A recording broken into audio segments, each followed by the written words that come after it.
With Kiefer Sutherland playing an ancient Roman, did anyone else expect them to use the 24 countdown clock when Vesuvius was ready to blow?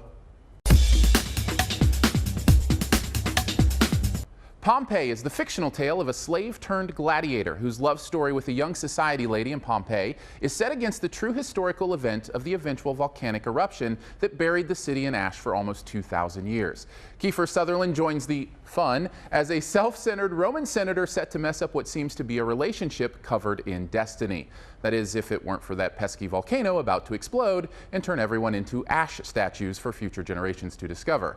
And by the way, explode it does. In fact, let's just get this out of the way first. For me, that was the best thing about the movie. The destruction animations of this giant volcano spewing rocks, lava, boulders, and ash in these grand explosions were absolutely fascinating. Fireballs raining from the skies, tidal waves rocking the harbor, earthquakes opening up the Colosseum floor, shockwaves of heat and particles blowing through the city. I found myself engrossed in the science of it all. But you know what? I could have gotten that from a History Channel recreation. And in fact, at times I kind of wish I had been. I found myself wanting scientific facts and graphs and charts about the ground temperature and rate of increase, or how the city was laid out and where people may have gone to try and hide, which gives you an idea about how much I cared about the story and characters in this, I suppose. I'll give you a hint.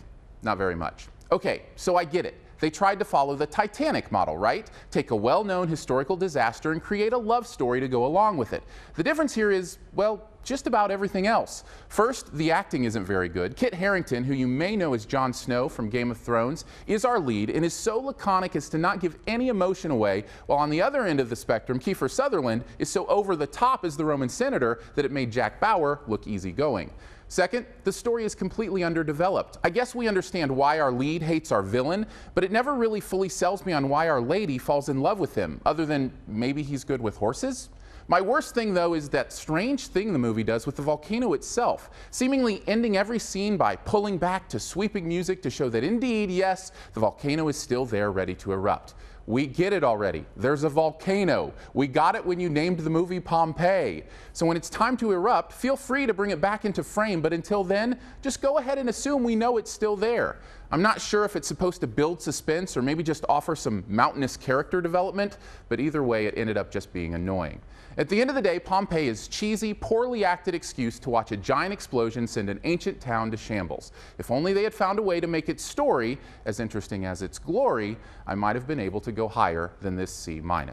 Thanks for checking out this Your Movie Friend review. Stay tuned for this review's best ever challenge here in a bit. But first, I'm going to put some stuff up over here you can click on. If you want to subscribe, which I'd very much appreciate, you can do that by clicking the big gray subscribe button. If you want to see more, you can click over here to see a review for the only other new movie out this week, 3 Days to Kill. Or click those eyes to check out a new live show I and some friends have been doing called The Critic, the Geek, and the Girl. You can also click the logo right up here to go to yourmoviefriend.com, where you can search by title for reviews. And finally, this review's best ever challenge. This is where you name the best movie ever in a particular category and also try to identify what my choice is. What is the best disaster movie ever?